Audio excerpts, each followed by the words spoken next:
Assalamualaikum warahmatullahi wabarakatuh. Bismillahirrahmanirrahim. Sahabat Zacana, impian seorang anak adalah mampu membahagiakan kedua orang tuanya. Ada banyak cara untuk membahagiakannya. Salah satunya adalah menjadi penghafal Al-Quran. Seperti Dede Ahlam Tohir yang mampu menghafal 30 juz dan pandai berbahasa Arab. Mari kita ikuti kisahnya. أعوذ بالله من الشيطان الرجيم كنتم خير أمة أخرجت للناس تأمرون بالمعروف وتنهون عن المنكر وتؤمنون بالله. Dalam kesehariannya saat ini, Dede Ahlam Tohir berada di dalam sebuah lembaga penghafal Al-Quran. Ia sudah menyelesaikan hafalannya sebanyak 30 juz hanya dalam waktu kurang lebih 3 bulan. Banyak pelajaran yang diajarkan di dalam lembaga Al-Quran ini selain menghafal Al-Quran.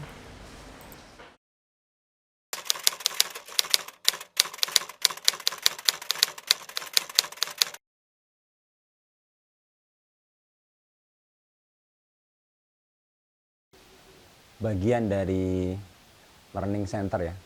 Jadi kami di Youthcare, kita di Youthcare itu ada 8 departemen, dan di departemen itu ada namanya learning center pembelajaran. Nah, pada saat berjalannya Youthcare, kita Kemas Youthcare itu sebuah organisasi pemudaan yang umum ya, walaupun akhirnya masuk juga para orang-orang yang berkecimpung di dunia dakwah. Begitu mereka masuk, ternyata kita temukan banyak para hafiz dan hafizah, ada yang dari LIPI dan sebagainya. Begitu mereka kumpul, nah Youthcare ini kan fungsinya adalah empowering youth, anak muda, lalu kita berdayakan sesuai dengan passion mereka apa.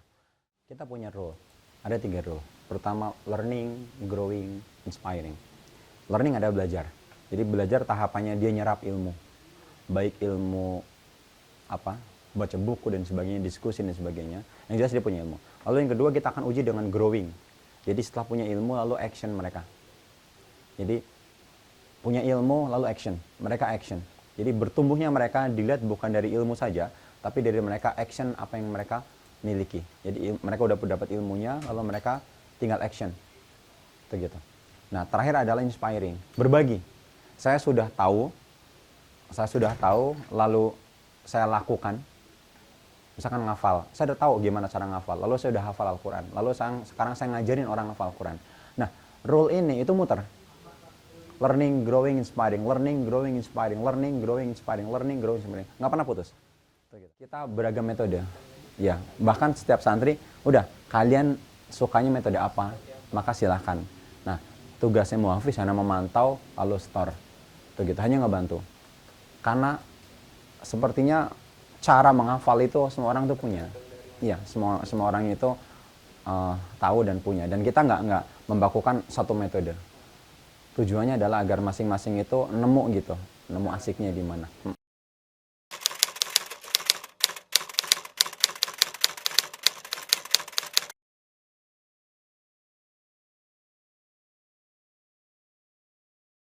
Saya salah satu santri di Rumah Quran Youthcare yang saat ini saya masih belajar menjadi seorang inspirator muda. Dan saya berasal dari kota Lebak, Banten. Saya dari kampung sebenarnya. Nah, kemudian saya domisili saat ini di Depok. Salah satu alasan saya mengapa saya menjadi penghafal Al-Quran sebenarnya diawali dari dendam saya terhadap orang tua. Ya, jadi dulu ketika saya di SD, itu karena saya orangnya bandel dan saya memang orang yang tidak taat terhadap peraturan yang orang tua saya lakukan yang sudah kami sepakati bersama. Waktu itu saya masih terngiang sekali ketika saya belajar ngaji sama orang tua saya dipukuli oleh sapu, dan itu memang membekas sekali di dalam hati saya. Dari sana saya mulai mencoba untuk dendam sama orang tua saya. Lihat suatu saat nanti anakmu ini pasti akan membanggakan dirimu.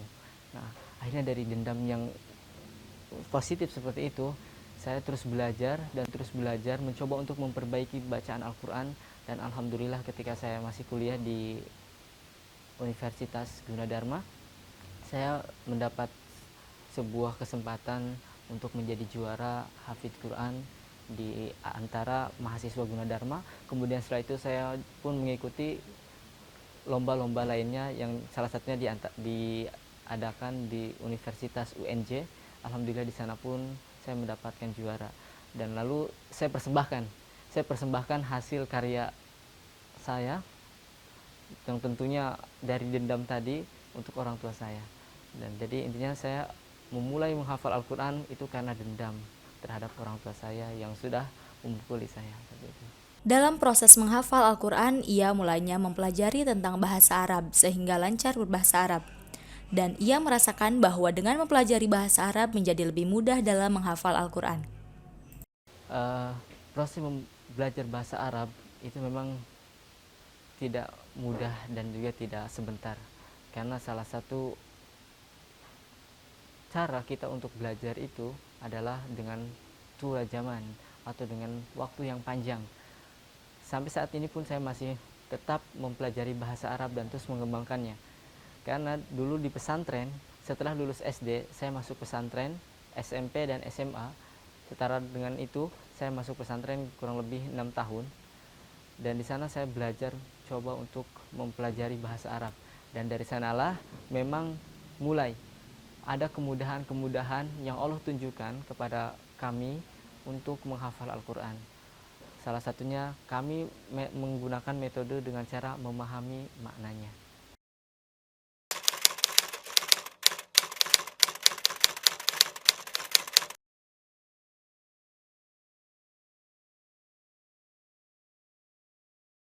Kita pingin fast track. Jadi muroka selama 3 bulan harus kelar 30 juz. Jadi yang belum kelarin, yang sudah diulang lagi. Itu gitu. Dan alhamdulillah selama 3 bulan ini cukup berhasil. 80-90% lah itu mereka hafal 30 juz. ضربت عليهم الذلة أينما ثقفوا إلا بحبل من الله وحبل من الناس. Awal saya menghafal Al-Quran itu dimulai dari SD. Ketika itu karena alhamdulillah waktu itu keluarga kami, orang tua kami di sana sebagai pengajar Al-Quran. Dan mulai dari sanalah saya sudah mulai menghafal Al-Quran. SD itu kami punya targetan dari An-Nas sampai At-Takasur. Tapi alhamdulillah karena mungkin saya bandel orangnya, ketika itu saya hafal dari An-Nas sampai Ad-Duha. Jadi lebih sedikit daripada orang lain. Nah kemudian setelah itu karena kebandelan saya itu memang agak sedikit mendapatkan hal positif. Jadi bandelnya saya itu saya arahkan ke hal-hal yang positif. Nah, kemudian saya masuk pesantren di sana selama 6 tahun saya belajar bahasa Arab dan alhamdulillah di sana saya sudah mulai memahami bagaimana cara menghafal Al-Quran itu dengan baik. Yaitu dengan cara belajar bahasa Arab kemudian mengaplikasikannya di dalam Al-Quran. Lalu di kelas nihaya atau kelas akhir di pondok pesantren yang saat itu kami duduki, yaitu Pondok Pesantren Modern Darul Qutub, kami diperintahkan untuk menghafal juz 30 dan ayat-ayat pilihan dan surat-surat pilihan. Di antaranya adalah Ar-Rahman, Al-Waqi'ah, kemudian Yasin. Dan metode yang saya gunakan itu adalah dengan cara memahami makna dari Al-Quran itu sendiri. Kalau cara membaginya dulu waktu di SD, kita mencoba untuk menghafal. Waktu SD kita mencoba untuk menghafal Al-Quran itu di waktu-waktu luang, di waktu-waktu ba'da maghrib itu biasanya kami sempatkan untuk menghafal Al-Quran. Lalu kalau misalkan kami ketika di SMP dan SMA itu memang sudah ada waktunya yang disediakan oleh pondok pesantren untuk menghafal Al-Quran. Selain menghafal Al-Quran, di dalam lembaga ini juga diajarkan untuk menjadi seorang public speaker untuk dapat membantu menyebarkan syariat Islam di masyarakat. Ngafal kelar maka ke etik. Etik itu kita dengan tugas-tugas, dengan ujian demi ujian, tugas demi tugas dan sebagainya. Kita nguji tuh etika mereka, adab mereka. Bagaimana mereka itu etik. Terus berikutnya leadership. Nah leadershipnya agak panjang karena nggak cuma sekedar dia memimpin, tapi dia juga punya wawasan. Kita punya perpustakaan, mungkin tadi sudah lihat. Nah, anak ini ada kewajiban baca buku. Lalu setiap hari dia bedah buku. Jadi setiap pagi dia bedah buku, sharing dengan teman-temannya. Jadi ada tukar pikiran ilmu dengan teman-temannya. Dan kita juga ada upgrading, ada training. Ada training tiap pekan, tuh nanti ada training-trainingnya. Tuh gitu. Jadi setelah pilar faith dan etik kelar, maka iya, leadership itu lebih banyak knowledge, pembekalan knowledge. Terakhir adalah penguatan finansial.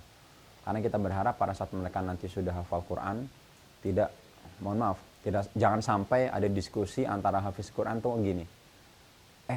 Di masjid sebelah jadi imam tarifnya berapa gitu. Nauzubillah gitu kalau ada seorang hafiz Quran yang didiskusikan itu seperti itu. Bukan bagaimana kita ngajarin Quran, bagaimana kita bikin pesantren Quran. Maka kita harus kuatin pilar entrepreneur. Nah, itu programnya selama 10 bulan mereka di sini, 2 bulan mereka nanti PDL, praktek dakwah lapangan. Jadi mereka bikin project ngerjain di luar sini.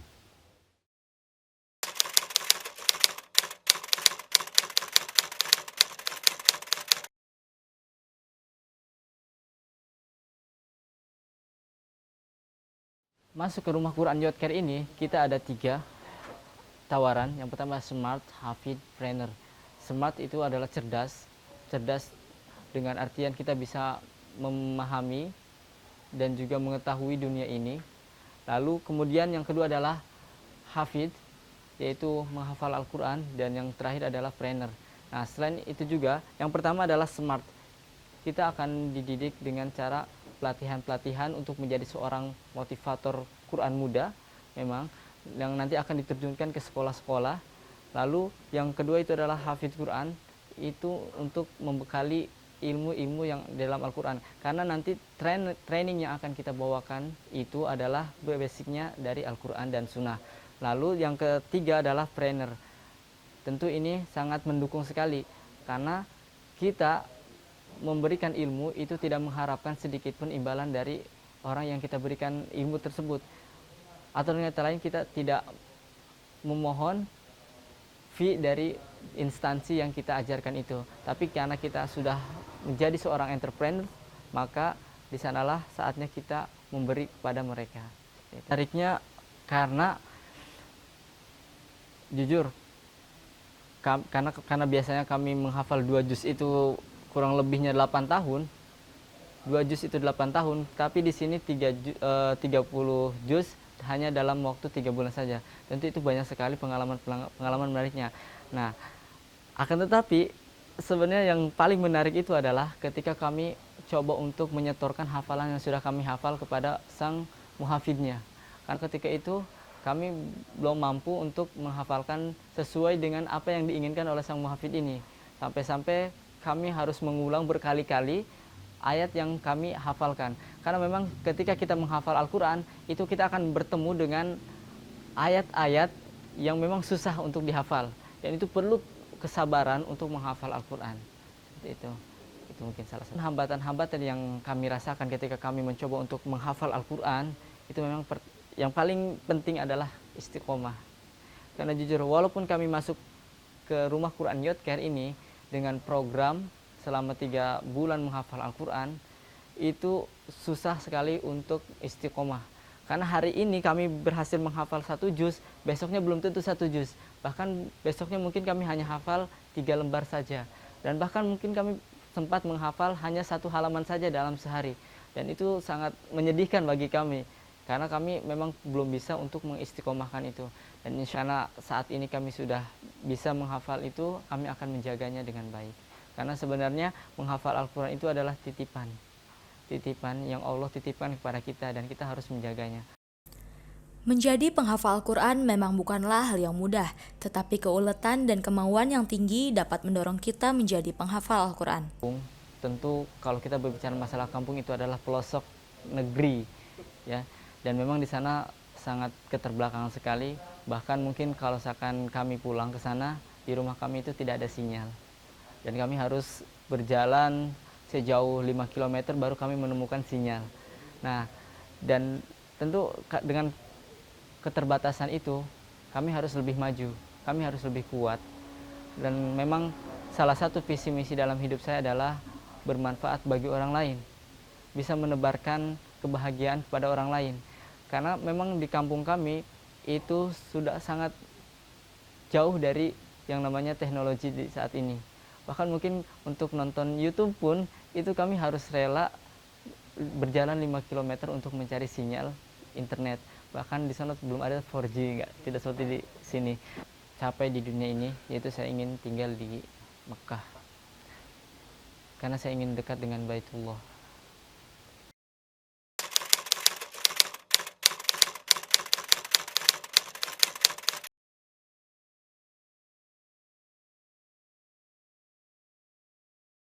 Rumah Quran Youth Care itu tumbuh karena kita ngelihat fenomena sekarang, apalagi pada saat kepemimpinan.